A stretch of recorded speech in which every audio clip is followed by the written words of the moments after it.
The band played a bright, easy riff. The audience rose like one living wave, and the lights melted into that soft glow that daytime television was built for. Jennifer Hudson walked out with the kind of warmth that could turn any Tuesday into a celebration. Her smile caught the light and threw it back twice as bright. "My next guest needs no introduction," she said, her voice a melody of welcome. "A father, a veteran, an advocate. Please welcome Prince Harry." Applause roared. Harry stepped out with that well-practiced half-smile, chin tilted just enough to suggest grace mixed with control. Gray suit, open collar, no tie, California casual, royal posture intact. He shook Jennifer's hand, nodded to the band, and took his seat like he'd been offered a throne. "Prince Harry, welcome," Jennifer said, settling opposite him. "We're so happy to have you. How's life treating you out here in sunny California?" Harry's smile twitched, more calculation than charm.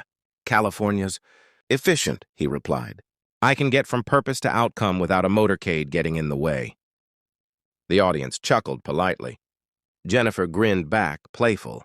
"No motorcade's good for the gas bill," she teased. "So, what's a normal morning look like for you these days?" "Normal is a word people use when they've surrendered," Harry said lightly. "I don't do normal. I do intentional."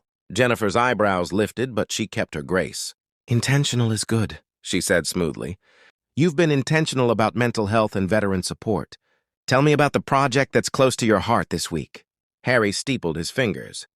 "I try not to confine purpose to a week. But if we must reduce it, scaling access, compressing stigma. We're moving systems, not performing for press releases." A faint murmur passed through the audience, admiration tangled with confusion. Jennifer, all warmth and ease, kept things moving. "You've always had a way with words," she said gently. "When you talk about moving systems, what does that look like for folks watching at home?" Harry smiled faintly. "It looks like them not needing to ask me to define it. You know, agency." The band leader shifted awkwardly. Jennifer's smile tightened just a little. She crossed one leg over the other, a quiet signal she'd noticed the change in air. "Agency is powerful," she agreed. "So let's get specific. You've spoken about building healthier information ecosystems. What's one practical step people can take this week?" Harry nodded, almost testing her tone. "Stop reacting. Start curating. Unfollow chaos. Build your inputs like you build your home. You don't invite hecklers to your dinner table." "That's a picture," Jennifer said, genuinely impressed. "And speaking of dinner, family time. What does dad duty look like for you these days?" Harry's mouth curved. "Duty is a word people put on others. I prefer presence. I'm present. Selectively." A ripple of uncertain laughter moved through the audience. Jennifer covered it with a soft chuckle. "Selective presence," she teased. "That sounds like parenting with a brand." Harry didn't bite. She pivoted smoothly. "You've said California gave you a fresh start. What did you have to unlearn to take it?" He glanced upward as though considering the ceiling lights. "Permission, deference, the idea that silence is noble." "I retired from apologizing for existing." "Retired?" Jennifer asked, half amused. "It was a ceremony," he said flatly. "I officiated." A few scattered laughs followed. Jennifer adjusted her posture. "You've lived under microscopes most of your life," she said softly. "If you could tell the public one thing they misunderstand about you, what would it be?" "That I owe them access," he said immediately. "Strangers keep asking for keys to rooms they didn't build." Jennifer nodded carefully. "That's fair.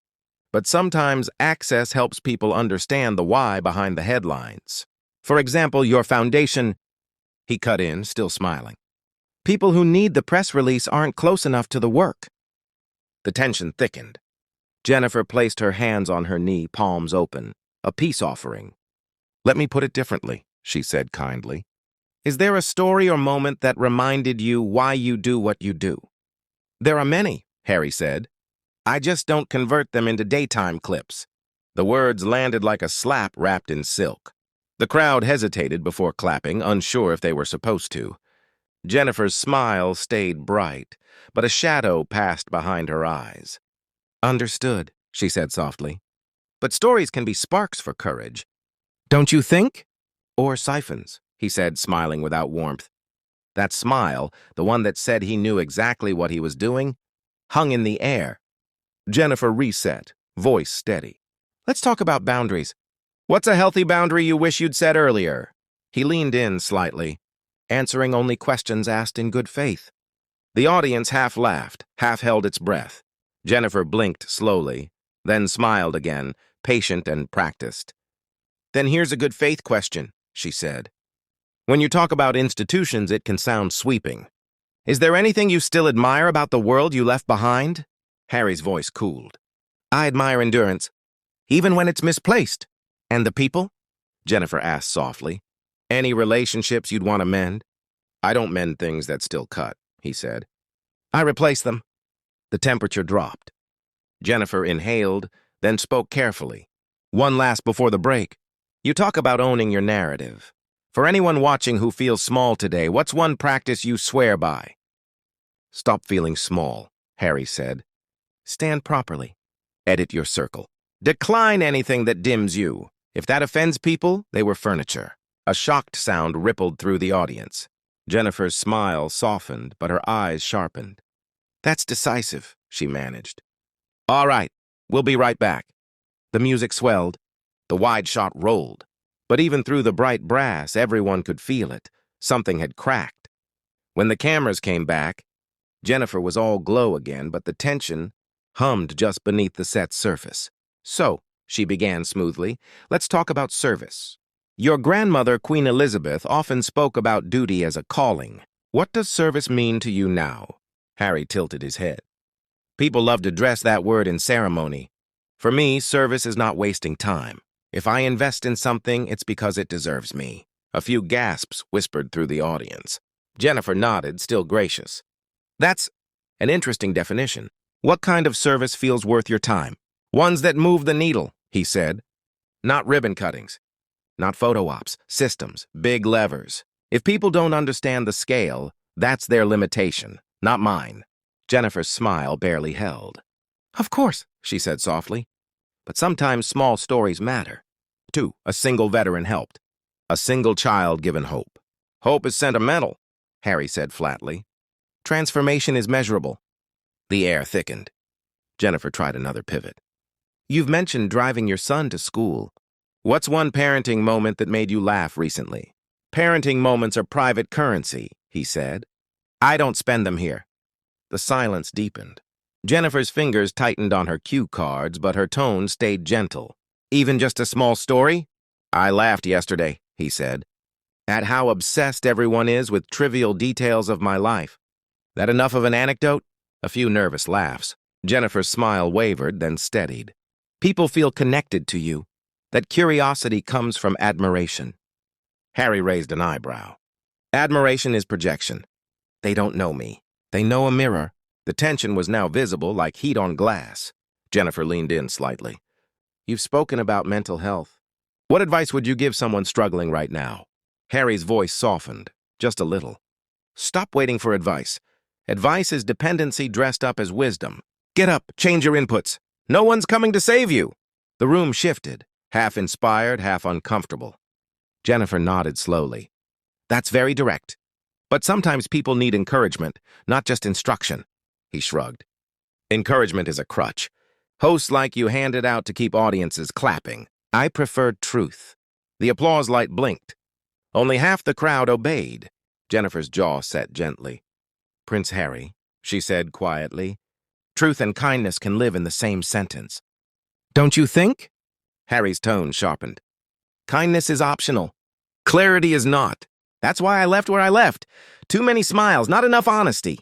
The silence that followed was sharp enough to cut through the air. Jennifer didn't blink. Well, she said softly, we do appreciate honesty, even when it stings. The director signaled for a break. Jennifer ignored it. One more before we pause, she said. What brings you joy these days? Harry smiled faintly. Not having to answer questions like these. The audience gasped. Jennifer froze for half a heartbeat, then gave a soft, professional laugh. Well, she said, we'll be right back after this break. The wide shot rolled, music up, tension unbroken. When they returned, the energy was different. Less applause, more unease. Jennifer's smile gleamed, but her eyes were now steel. Welcome back, she said smoothly. We're here with Prince Harry, talking about life and purpose. Harry sat relaxed, one ankle over the other, smug in his comfort. So, Jennifer said evenly, your book became a global bestseller overnight. What do you think resonated most with readers? He smirked. They finally got to hear truth instead of palace-approved fairy tales. The audience chuckled awkwardly. Some critics, Jennifer said gently, felt parts of it painted your family harshly. Do you think there's anything you might have said differently? Harry's eyes narrowed. Critics come from comfort. Easy to judge when you've never lived under knives disguised as headlines. Jennifer nodded slowly. Fair, but do I think? He interrupted. Of course I think. If I wanted to parrot politeness, I'd have stayed where I was. The audience shifted uneasy. Jennifer's tone softened.